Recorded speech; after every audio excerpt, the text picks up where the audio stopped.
Hello again, everyone, and welcome back to the Dion Gordon Podcast. I am your host, the connoisseur of common sense, the purveyor of authenticity, the man who calls it right down the middle, Dion Tyree Gordon. Enough of the bullshit. Let's get to work. Congratulations are in order for LeBron James, the NBA's all-time leading scorer, 38,390 points. Last night surpassed the great Kareem Abdul Jabbar, the captain, the master of the skyhook, the man who held that record for 39 years until last night. LeBron James, the number one scorer in NBA history. Since the NBA's inception in 1947, 76 years of NBA basketball, 4,500 men, roughly somewhere in that area, have played in the National Basketball Association. 4,500 men can say that they have cashed a check from the NBA in their lifetime. 4,500 men, and one guy sits above all of them as far as being the greatest scorer of all time, and that's LeBron James. Not Michael Jordan, not Kobe Bryant.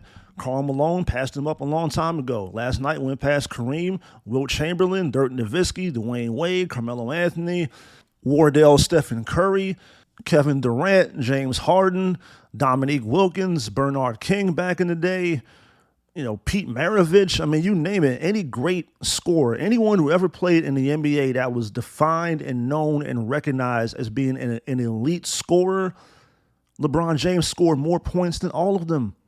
And he's a pass-first player. He's cut from the mold of Magic Johnson. He's a 6'9", 260-pound freak of nature. He's the same physical size and stature as Karl Malone, but can move like a guard and has unlimited, unparalleled athleticism and speed and agility. And he's kept himself in immaculate shape for 20-plus years. He's invested money into his body, the maintenance of taking care of himself in order to be able to perform at a high level. He's 38 years old right now and averaging about 30 points a game. He's 38 years old, 20-plus years in the NBA, and arguably, not even arguably, to me there is no argument, he's still right now currently a top 10 player active in the NBA. Top 5, I don't want to go that far because I think Nikola Jokic, Luka Doncic, Giannis Antetokounmpo, Steph Curry, and Joel Embiid right now are better players than LeBron, but top 10, I dare someone, I challenge you, I double dog dare you to tell me 10 NBA basketball players right now you think are better than LeBron James. And the fact that he's doing this at this stage of his career is incredible. It's unprecedented. We've never seen this before. We've seen guys play into year 20, and typically they're washed by that point. The late, great Kobe Bean Bryant, who I love. I'm a lifelong Laker fan. I should start by saying that. I've been a Laker fan since I was a kid, watching NBA basketball since I was 6 years old. Been a Laker fan ever since. Kobe Bean Bryant is my favorite Laker of all time. In my opinion, the greatest Laker of all time. A lot of people say Magic.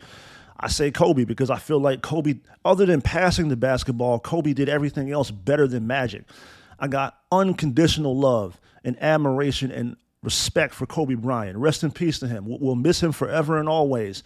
But truth be told, in the interest of transparency, once Kobe got to year 20, he was washed.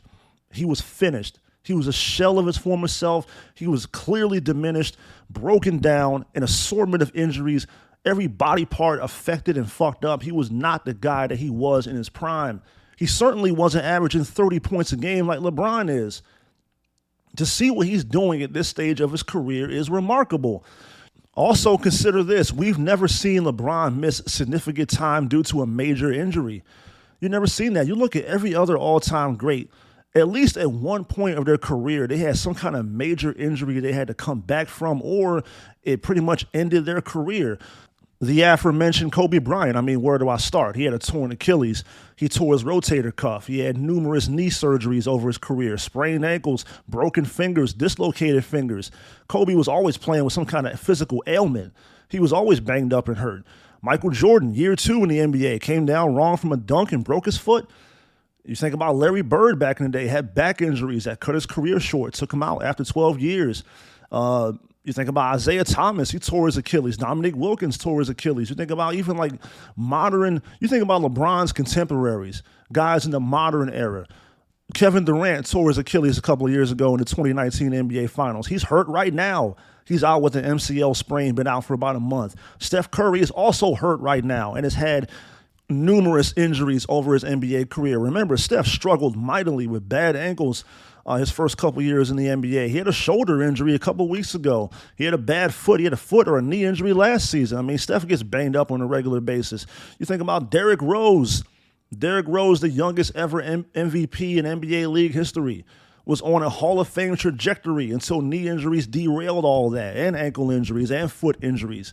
Paul George snapped his leg in half playing for Team USA in the exhibition game. He's also had a bunch of injuries throughout his career, bad shoulders, bad ankles, or whatever. Kawhi Leonard tore his ACL a few years ago, had a hamstring injury, load management, all these kinds of things. My point is, other elite NBA players at some point in their career had to deal with some kind of devastating injury that took them out for an extended amount of time. LeBron never did. LeBron's never really gotten hurt like that. I give him a lot of credit for that. You've been in the NBA since 2003, and it's currently 2023. And other than a few nicks and bruises and scrapes and little dings here and there, you don't miss that much time. You're there, you're available, and you're able to do this for 20 years at a consistently high level. Give him all the praise and credit in the world. Once again, not his biggest fan. Never been a huge LeBron fan. But I watched his entire career from his first game in the NBA playing against the Sacramento Kings until last night against the Oklahoma City Thunder, where he breaks the all-time scoring record, and every game in between. All 10 trips to the NBA Finals, all the highs, all the lows, the devastating losses, losing to Boston for so many years when he played in Cleveland, leaving Cleveland, going to Miami, getting smoked by the Dallas Mavericks in the 2011 NBA Finals, where he only averaged 17.5 points per game and got outplayed by 4'11" JJ Barea, and then coming back the following season, 2012 and 2013, winning his first championship, then his second championship, and then getting destroyed in a 5-game gentleman sweep by the San Antonio Spurs, and then going back to Cleveland and winning that championship again in 2016, overcoming a 3-1 deficit to beat the Golden State Warriors, and then leaving Cleveland and coming to LA. I watched all this. We've all watched all this. You feel like you kind of grew up with LeBron. Me and LeBron are about the same age. I'm 37, he's 38. We're pretty much the same age. I remember 20 years ago when ESPN was showing St. Vincent St. Mary high school basketball games on ESPN. There was only one reason for that. That was because we had this high school phenom by the name of LeBron James, who everyone had forecasted was going to take over the NBA upon his arrival. He was going to be the next big thing. That's what everyone said. Front cover of Sports Illustrated, games being high school games being televised on ESPN, all the bells and whistles and everything that comes with being that hyped and that promoted. He came into the NBA with unlimited hype on him, and he exceeded all that hype. Rarely do people even match the hype. We've seen other people in other sports who were teenage phenoms, and everyone thought they were going to come into their chosen league and their chosen sport and just dominate and be the next big thing and be something we've never seen before and be a transcendent generational talent. We've seen guys with that kind of hype on them come into the league and fail because it's just too much pressure. It's too much scrutiny. Everyone thinks they're supposed to be the next Michael Jordan, the next Kobe Bryant, the next this, the next that, the next Magic Johnson. That's a lot of pressure. That's a lot of weight to carry on your shoulders, and not everyone is equipped to handle that. LeBron handled it perfectly, and he's handled it perfectly for 20 years. He's never even really had a major scandal or controversy. I mean, he's had some things. He's said some stupid things over the years. I always felt like LeBron when you're the number one guy in the sport and something happens, right? You're the biggest star, not only in your sport, maybe the biggest star in any sport. Something like controversial happens socially, politically, or whatever. People are going to stick a microphone in your face and ask you your opinion on that. And you got to give an opinion. You can't just skirt around the question. You can't just say, well, I decline to answer that, no comment. Like, you got to say something. And LeBron, 9 times out of 10, truthfully doesn't know what he's talking about when it comes to social and political matters. He just kind of says what someone told him to say. And it's gotten him into hot water over the years, especially in regards to his comments about China and their situation over there. That really got him in a lot of deep shit. But I mean, there's nothing like, it's not like a sexual assault scandal or a fucking rape charge or something like that. Or, true, in the interest of transparency, Jordan had the gambling scandal. Kobe had the rape charge in Colorado. Other guys have had other things. LeBron's never really had anything, so far anyway. You never know what the future holds. But for 20 years, to sit on top of the National Basketball Association, to be a global icon, to be under the microscope the way he is, he's never really had a major fuck up off the court that got him in trouble. I give him credit for that. I give him credit for a lot of things. A lot of people over the years have called me a LeBron hater, a detractor, a naysayer. I'm just a truth teller. I just call things the way I see it, not just about LeBron James, but about anyone and everyone. I'm sitting here right now giving him his flowers, and I got no problem in doing so. I got no problem with acknowledging greatness. And what you saw last night was an example of greatness. It's the same thing I say in football conversations talking about Tom Brady. When you watch Tom Brady play football, you're watching history play out in front of you live, 4K high definition television in real time.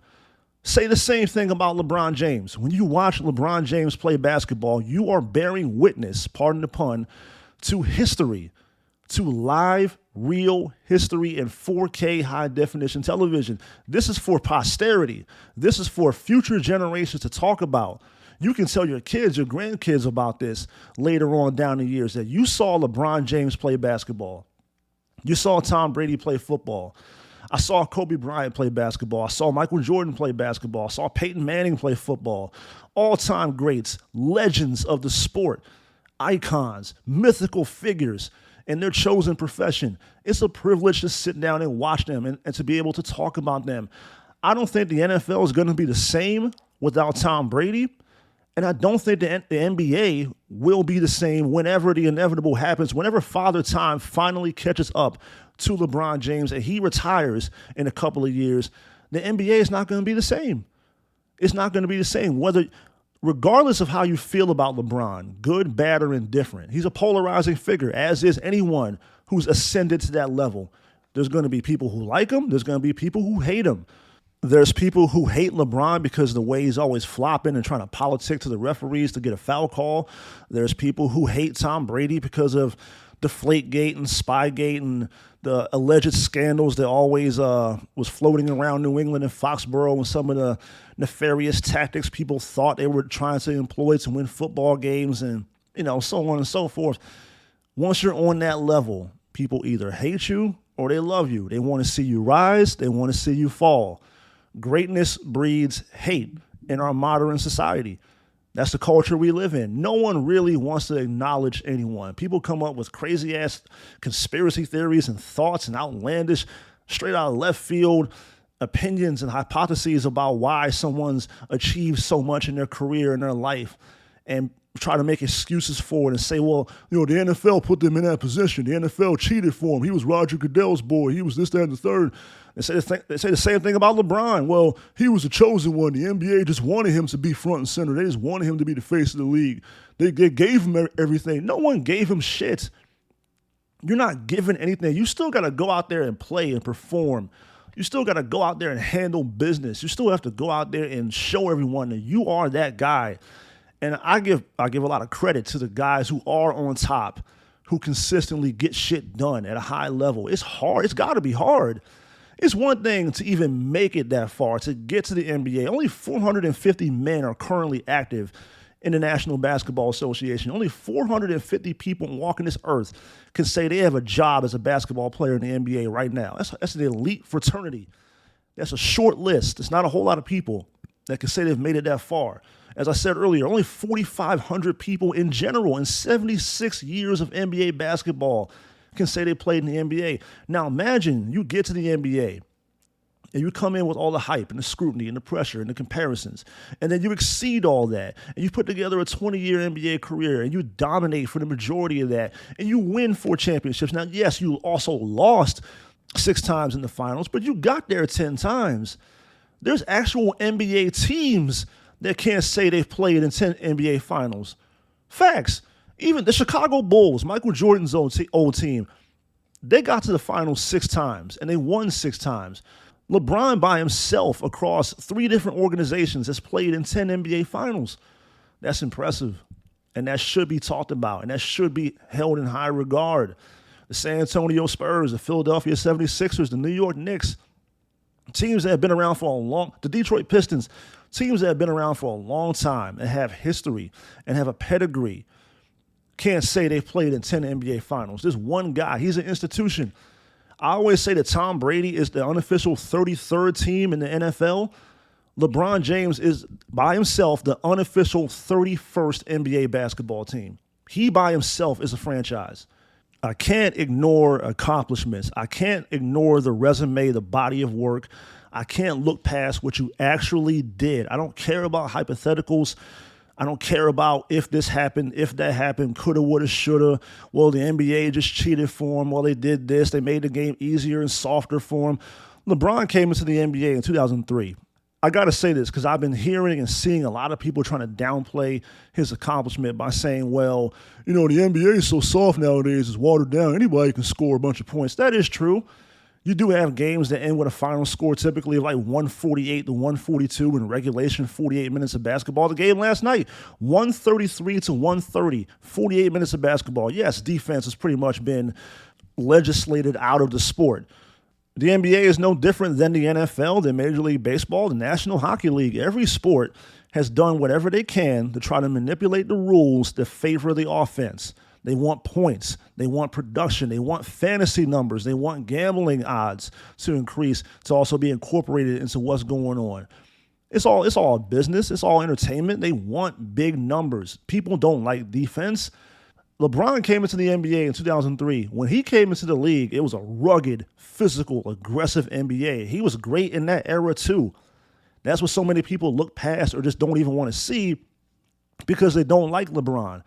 I try to be objective about things. Yes, he plays right now in a defensively deficient NBA, but he came into the NBA where defense was being played at a very aggressive level. The era that LeBron came into, you had games finishing up with a final score of like 79 to 72, 64, 58, 4 quarters of basketball, 48 minutes. These nowadays are halftime scores. You got teams getting 70, 80, 90 points by half. But when LeBron came into the NBA, you were lucky to get 90 for the full game for an entire 4 quarters of basketball. And he was still putting up numbers during that era. He was still killing people during that era.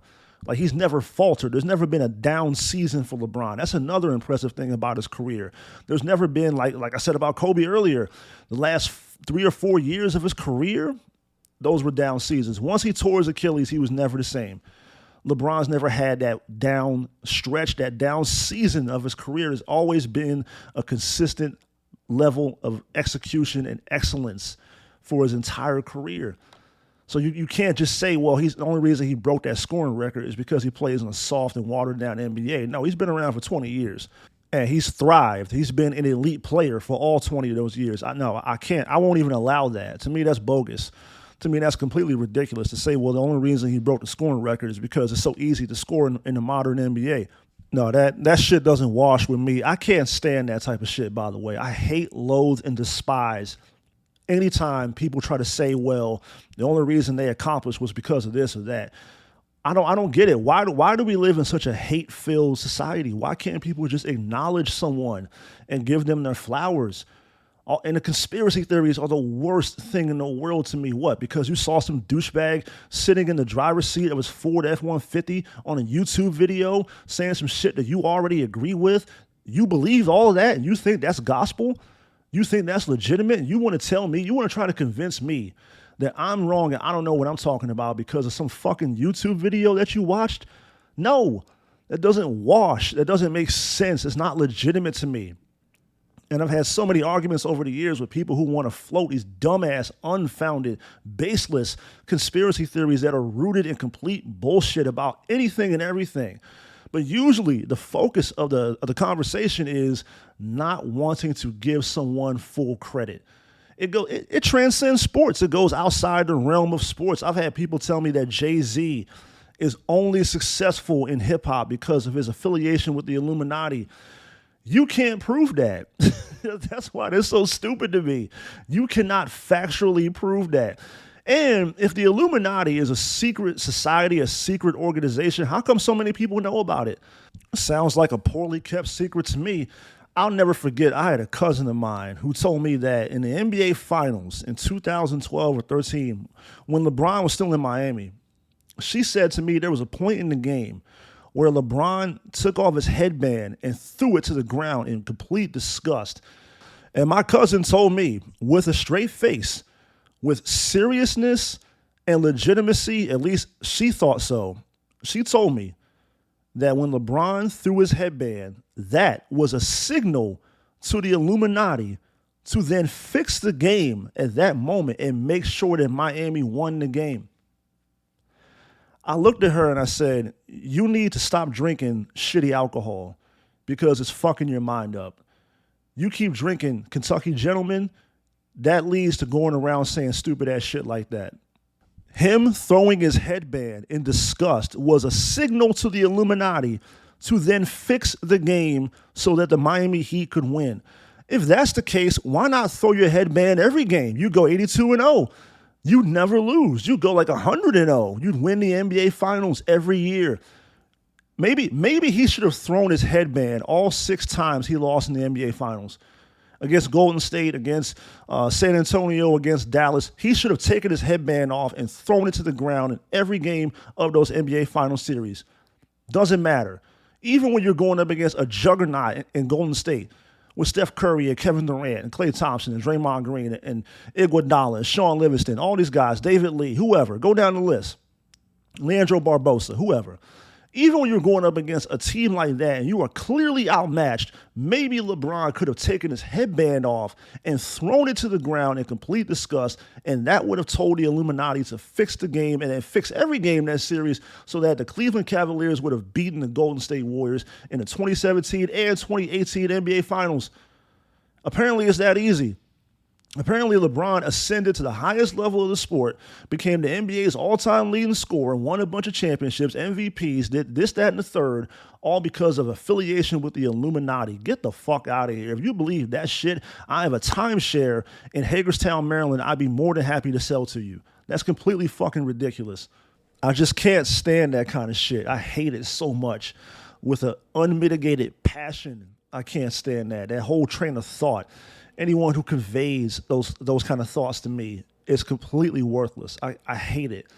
I can only imagine, let's say the Dion Gordon podcast becomes the #1 podcast in the world, the biggest, highest grossing, most viewed podcast on the planet, bigger than Joe Rogan or anyone else that has a highly rated, successful podcast. Let's say that happens. I can only imagine what the conversations are going to be, especially amongst people who know me right now, people who already know me right now and grew up with me and knew me in Frederick, Maryland, knew me in the United States Navy, people I've worked with at different jobs I've had. Let's say little old Dion Tyree Gordon became a big mega star in the podcasting world. I would imagine that I won't say all those people, but there's going to be a fraction. There's going to be a section of those people who currently know me right now who are going to be running around telling people that the only reason Dion made it is because he sold out and joined the Illuminati. That's going to happen. I can see it. I can already hear it. Folks of low IQ are going to be running around trying to discredit and disparage me and not give me my credit, not say, well, he worked hard. He developed his own podcast. He produces it. He edits the podcast, his own words, his own thoughts. He picks the topics. He bought the equipment. He did everything on his own when he first started out. No one's going to acknowledge that. They're going to say, well, the only reason that motherfucker made it is because he joined the Illuminati. And meanwhile, the person saying those kinds of things about me is probably going to be in their mid-40s delivering food for DoorDash for a living. What I'm trying to say is it's typically broke motherfuckers who ain't doing shit in life who are always going to hate on people who are doing shit with their life. And we can look at a prominent athlete like LeBron James or whoever, Tom Brady, Patrick Mahomes, Steph Curry, fill in the blank, any prominent elite athlete who achieves and accomplishes things and the media sings their praises, that's going to inspire vitriol, animosity, envy, and jealousy from people who ain't doing shit in their own life. Give people their flowers when they deserve to get their flowers. Let's normalize that going forward. We don't have to hate on each other. We don't have to be bitter. We don't have to be envious of the next man having a bigger house, a bigger car, more money, a better looking wife. You ain't got to hate on that. You can achieve the same things. Find some way to make it happen in life. It can happen for you too. But anyway, getting back to LeBron, getting back to the game last night, the game itself, against the Oklahoma City Thunder, a young team, a rebuilding team, a team with, 714 draft picks from now until the year 2045. Good young basketball player in Shai Gilgeous-Alexander, a quality, excellent basketball player. Doesn't get talked about that often because he plays Oklahoma City. Last night was all about LeBron breaking the scoring record, but it was also at the same time because of the attention, because it's a nationally televised game on TNT in Los Angeles, star-studded crowd, big game. This was a big game for a regular season game in January. It felt like a playoff game. This was the biggest stage and the biggest platform that these current Oklahoma City Thunder have ever been on.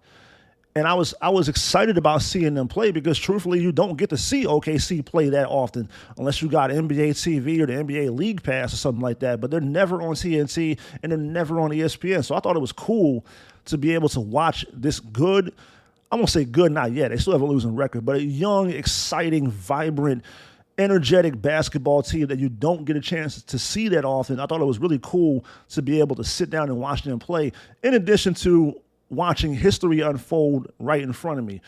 LeBron enters the game needing only 36 points to surpass Kareem Abdul Jabbar and become the NBA's all-time leading scorer, and he did it. He scored 38. He gave you 2 extra points. He scored 38 and eclipsed the record on a fadeaway jump shot. And it was a thing of beauty. It was cool to watch. It was a nice shot. It was a nice moment.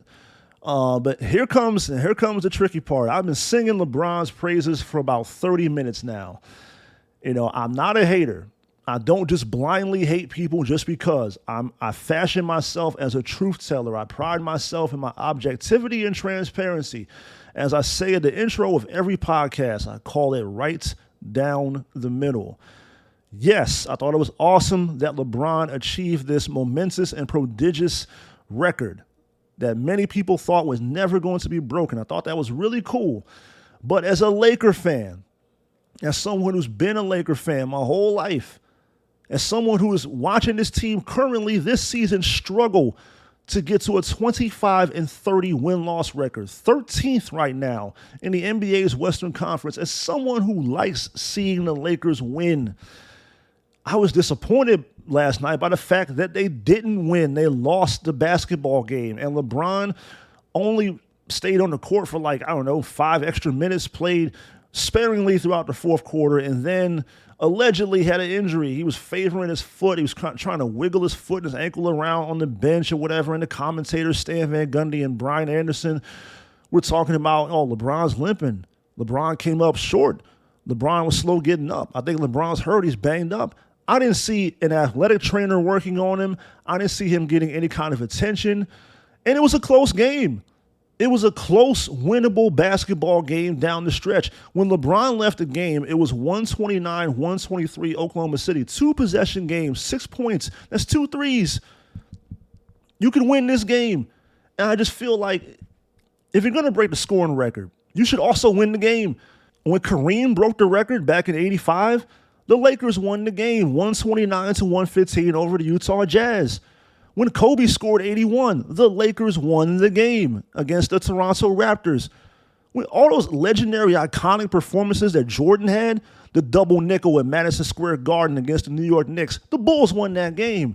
When he scored 69 to beat Cleveland, the Bulls won that game. The flu game, when he scored 38 points despite the fact that he was ill and sick, probably hungover and drunk, he scored 38 points and the Bulls won the basketball game.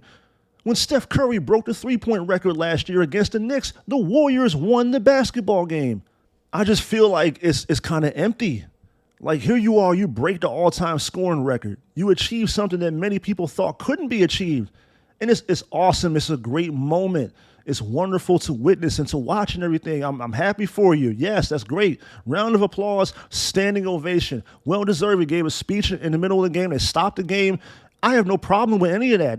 You should stop the basketball game and acknowledge this historical moment in NBA history when it occurs, when it happens. Before the game, a report had come out where the NBA has said they were not going to stop the game if it was less than a minute to go and still a close game, out of respect to the actual competitive aspect of the basketball game. This was late third quarter going into the fourth quarter when he actually broke the record. So yes, it was appropriate to stop the game and acknowledge the significance of what just happened. But it would also be appropriate to win the fucking game. Your team is 25-30. You need wins. You're 13th place right now. You're not even in the play-in tournament. You missed the play-in tournament last season. The Lakers, for the most part, during LeBron's tenure, have been an unmitigated disaster. The roster construction, completely garbage every year. Horrible. Just awful. And I blame Pelinka and I blame Jerry Buss's idiot daughter and doofus son for that, mostly. But still, the team turns over every year. There's no identity to the basketball team. There's no continuity whatsoever for the Los Angeles Lakers. And it seems to be a trend with basketball teams that LeBron plays on for his entire career. See, this is the part where I get critical. A lot of times LeBron plays on veteran-laden basketball teams where guys come and go on a yearly basis and your teams don't develop that consistency and continuity. As a Laker fan, I don't like seeing the Lakers lose, and I've been seeing a lot of that in the past decade, really. And outside of 2020, the pandemic, the COVID-19, George Floyd year, the Lakers have been a dumpster fire for about 10 years now. Like I said, you can blame a lot of that on Jerry Buss's idiot daughter and doofus son. But it's also the roster construction, mainly, and the roster construction on teams that LeBron plays for typically resemble what you've seen the past couple of years, a bunch of old dudes who are kind of washed up and past their prime, a nonsensical roster construction, and you saw the results the past couple of years. As a Laker fan, I'm tired of the Lakers losing. And I just feel like if you're going to break the record, if you're going to do something like that, you gotta finish it. You gotta win the game. And like I said, he appeared to be hurt, or the commentator said he was hurt. Like I said, once again, no athletic trainer in any vicinity of him. And then to compound matters, there you are on the post game talking to the TNT crew, talking to Adam Lefkoe and Candace Parker and Jamal Crawford and Shaquille O'Neal. And Shaq asked you, or Candace Parker, one of them asked, How much longer do you think you can do this? He said, I feel great. I feel good. My body feels excellent. I take care of myself, my maintenance and everything. I feel like I can play another 5 years. I feel great. I'm at my apex, is what LeBron said. LeBron said, physically, I'm at my apex. So if you feel that great, if you were in that pristine and immaculate condition, even in that moment after just playing an NBA basketball game, and you feel like you can play 5 more years, why didn't you play 5 more minutes in the game last night so the Lakers could win the game? I don't understand it. Anthony Davis, horrible game last night, non-existent, and appeared to be in his feelings. I mean, there's a photo going around right now. It's going viral of the whole team basking in the glory of LeBron breaking the scoring record, all kinds of jubilance and euphoria and happiness. Everyone's in a jovial mood, except one guy, Anthony Davis. He's sitting on the bench by himself, no expression, no emotion, looks like someone just took a shit in his cornflakes. He didn't celebrate at all. A lot of people found that to be very interesting. Russell Westbrook last night didn't appear to be too enamored with the whole scoring record chase. He was out there looking like, he's trying to win a basketball game. And I give Russ a lot of credit for that. Russ is a fierce competitor, a first ballot Hall of Famer. He's been a disappointment with the Lakers. There's no denying that, no doubt about that. He might get traded today or tomorrow. Trade deadline is Thursday. This recording is on a Wednesday. But Russ has been a complete disappointment. He has not been good for the LA Lakers. I didn't think he was going to be good. I told people left and right, he and LeBron play the same exact style of basketball. They're ball-dominant players. The rules of the game dictate you're only allowed to play basketball with one ball. So how is this going to work? Coach Darvin Ham has put Westbrook on the bench, bringing him off the bench in a 6-man role to juice up the second unit and also to take pressure off of Russ. It's been a good role for him so far, but there were times last night where it kind of looked like you could see it. He's not really about the scoring chase. I'm trying to win the game. I think this night should be about me. And there were times before LeBron broke the record where I'm watching the game, I'm yelling at my TV, pass the fucking ball. Get rid of the basketball. Like this night, this moment right now isn't about you. This is about LeBron. Now, once business is taken care of, once you pass Kareem and get the scoring record, now we got to handle the primary business, really, above anything else, win the game. It could be primary, it could be secondary, depending on how you look at it, but still, let's compete and let's try to win the game. Congratulations on the scoring record, but we need to get some W's because we're sitting at 25-30 right now and not even in the goddamn play-in tournament at this very moment. And you're losing to a young basketball team that's also probably not going to make the playoffs this season, a team that gives up a lot of points on a nightly basis. I don't know. People can disregard all the complimentary things I said about LeBron in the first 30 minutes of this podcast, and they could just choose and nitpick to me, the valid and minor criticism I've given him in the past 10 minutes. I just want to win the game. I think winning basketball games is a good thing. That scoring record, that was going to happen anyway. Whether it was last night against OKC or Thursday versus Milwaukee or Saturday versus Golden State, he was going to break the scoring record anyway. The Lakers need wins. The Lakers need W's. And I just can't look past that. I can't ignore you allegedly, or at least trying to sell people on the fact that you're hurt, you have an injury, but there's no sight of an athletic trainer working on you. And then the game concludes and you're on the court looking about as spry as you could possibly be. You're showing no ill effects of any kind of injury whatsoever. And I just feel like when you look at LeBron's whole career, as unbelievable as it is, as amazing as it is, all the accomplishments, everything else, there's always, for me personally, this is just me speaking into a microphone, my own independent thoughts and opinions. Everything he's done, everything he's accomplished, there's some things that just feel a little flat. There's just some things that's like, I don't know, I wish you would have done that better. I wish you would have done more. I wish you would have won that game. I wish you would have won that NBA final. And then the inevitable comparisons to Kobe and to Michael. Like I said earlier, in those moments when you're on center stage and the whole world is watching, Kobe Bryant's last game in the NBA, he scored 60 points and the Lakers won the game. Even though he was washed up, even though he was no longer the player that he once was, he still figured out a way to score 60 points in his last ever NBA game, and his team wins the game. Shit like that. That's all I'm saying. I'm not trying to downplay or denigrate or disparage what he did and what he accomplished. I'm just saying the icing on the cake, the cherry on the sundae could have also been a Laker victory. We could have won the game last night.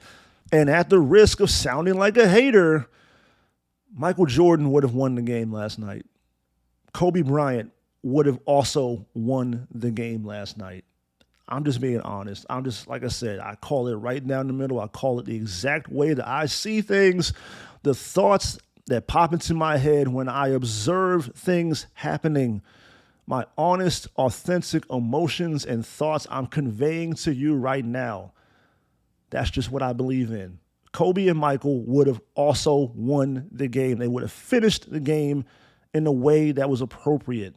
Not being on the bench with a phantom foot injury that no one's even trying to address or work on in that moment. Didn't make any sense to me, and too many things like that have happened in LeBron's career. I acknowledge his greatness, but I've never been enamored with him as a player. He's never been my favorite player to watch. I never thought he was all that exciting to watch. Steph Curry right now is my favorite player in the NBA because Steph Curry is a work of art. Steph Curry is a joy to watch, whether he has the ball in his hands or the ball not in his hands. Player movement, ball movement. I mean, I love watching Golden State play, period. I love watching the way they run their offense, their system. They share the basketball, player movement, ball movement, backdoor screens, elevator screens, whatever. Like, there's always constant motion with the Warriors offense, and at the center of all that is Steph Curry. He runs a marathon every fucking game. It's fun to watch. LeBron is pretty much 1-on-5, dribbling the air out the basketball, surveying the defense, trying to figure out where he wants to attack, what he wants to do.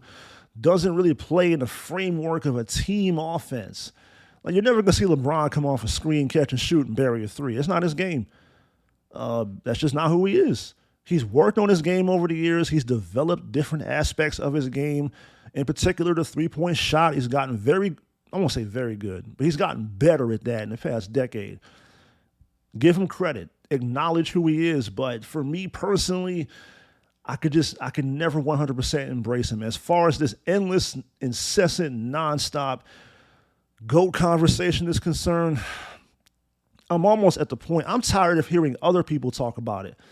I've been participating in the conversation in barbershops, street corners, apartment buildings. There was one time back in good old Frederick, Maryland, I want to say around 2009, 2010, I'm at a party, and the party really ain't shit. The party deteriorates into a sausage fest. There's like 9 dudes and 2 girls there, and both girls were already there with somebody.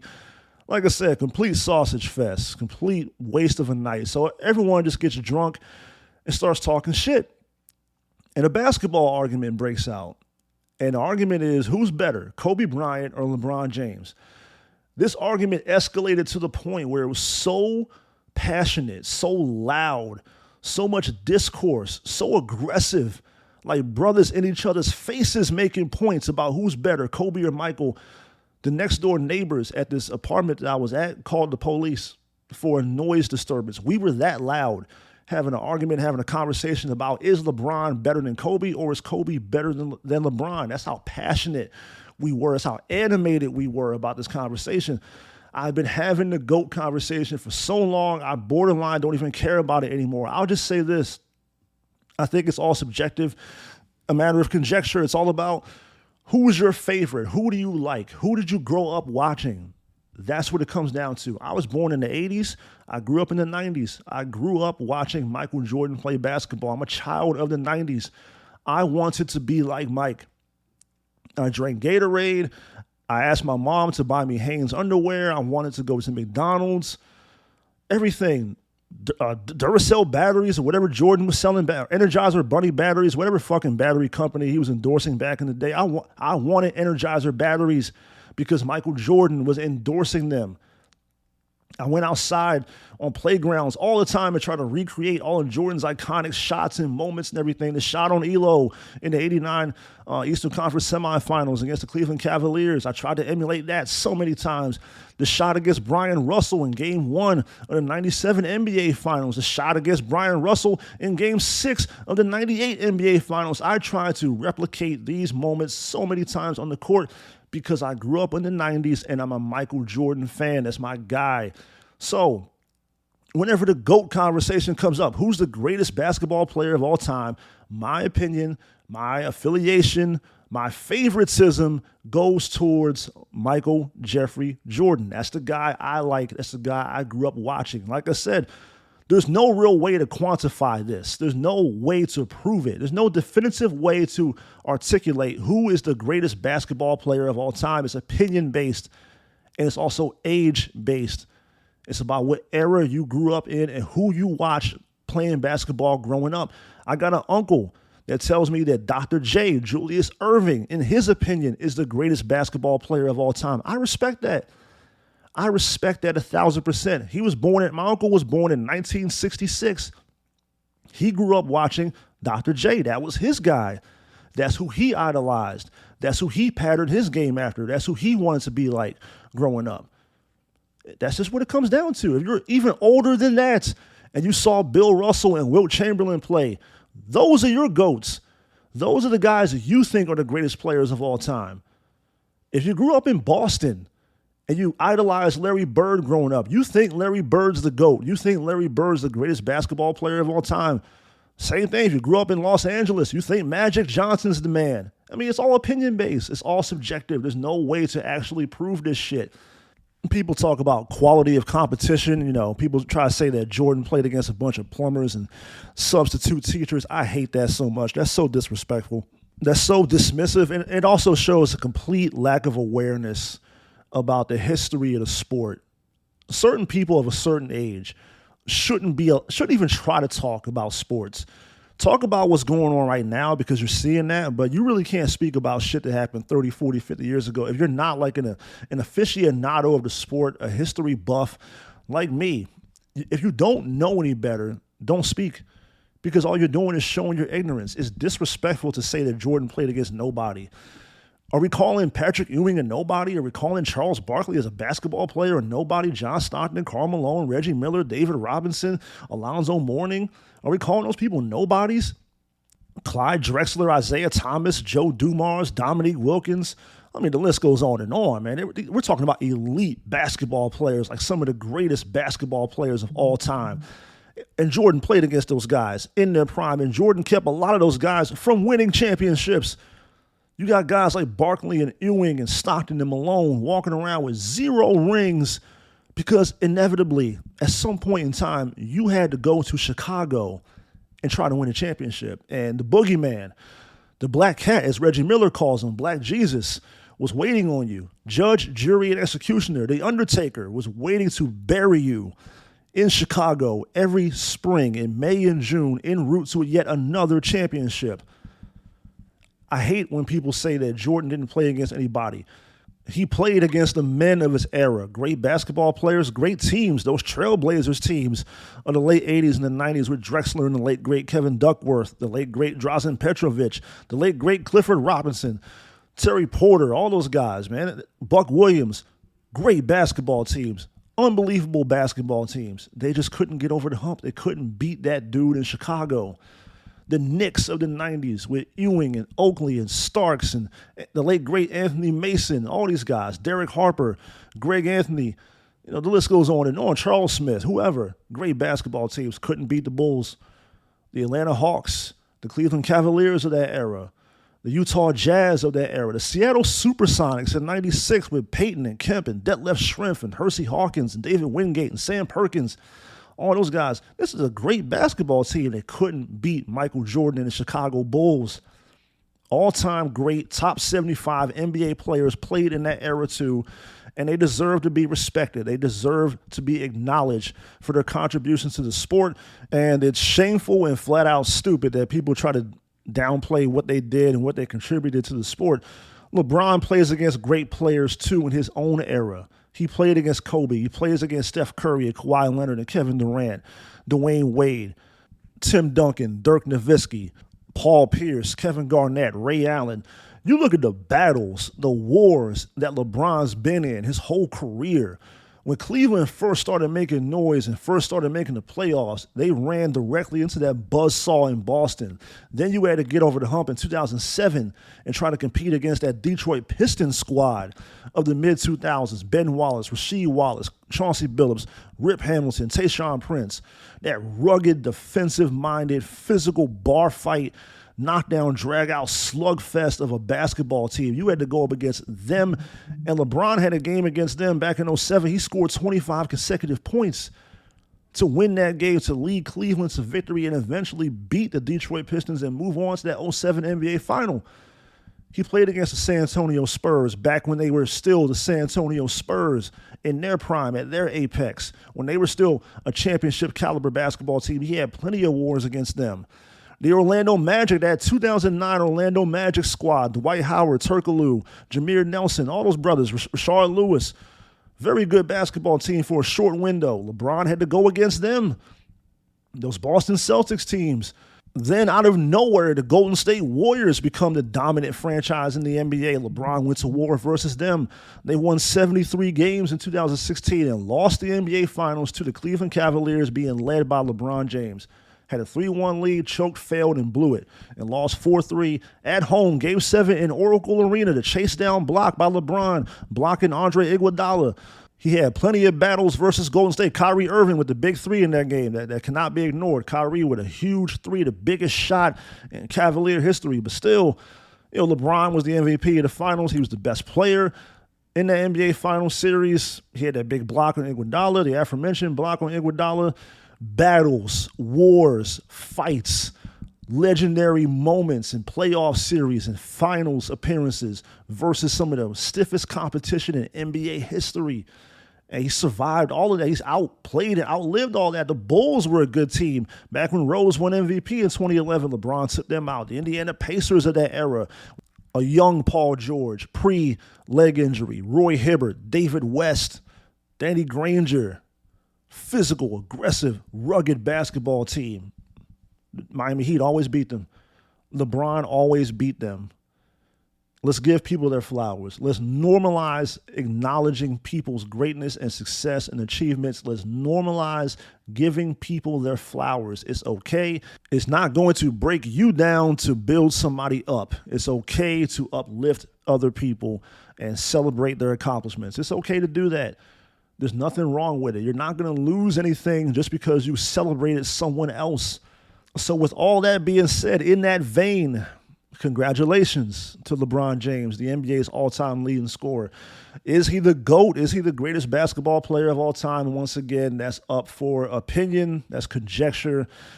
Depends on who you are, where you're from, and what era you grew up in. I don't care. If you think LeBron's the greatest of all time, more power to you. You're more than entitled to your opinion. I disagree with that opinion. As far as I'm concerned, based on players I actually sat down in front of a television and watched play basketball in real time, not just archive footage, not just NBA hardwood classics, not just YouTube clips. No, actually sitting down and watching them play basketball in real time. It's Michael Jordan, number one. It's Kobe Bean Bryant, number two. And LeBron James, third. And what's wrong with that? What is wrong with that? 4,500 men have played basketball in the National Basketball Association, and I think LeBron is the third best basketball player I ever saw play. 3 out of 4,500, man, that's pretty impressive. I'll take that. If you told me I was the third best out of 4,500 people, man, that's pretty good. I beat like 4,400 other fucking people. That's great. That's wonderful. That should be celebrated. I'm not trying to disrespect him. So many people get upset with me when I don't acknowledge him as being the greatest of all time. I disagree with you. You can have your opinion. I have mine. I don't think he's on that level. Kareem Abdul Jabbar had the record for 39 years. No one ever called him the GOAT. He already had the scoring record. LeBron passes him, and everyone already says, well, they've been saying it already for a number of years, but now it's even more. It's times 10. Everyone's saying, well, clearly now he's the GOAT. He's also top 10 all time in steals and assists, and now he's the all-time scoring leader, and he was never known as being a high-volume scorer. It's awesome. He's great. He's a living legend. You might hear me say a lot of things on this podcast, but one thing you'll never hear me say is that I think he's the greatest basketball player of all time. No, I disagree. It's Michael Jordan, in my opinion. We can agree to disagree. You know how boring life would be if everyone had the same opinion? It's okay if people disagree with each other. One thing we can all agree on is that Dion Gordon has an amazing podcast that everyone should listen to. And thank you so much. If you already are listening to the Dion Gordon podcast, eternally grateful, always humble, very much appreciative. Thank you so much for listening. And remember to tread lightly like a woodpecker with a headache. Picture me rolling. I'm out.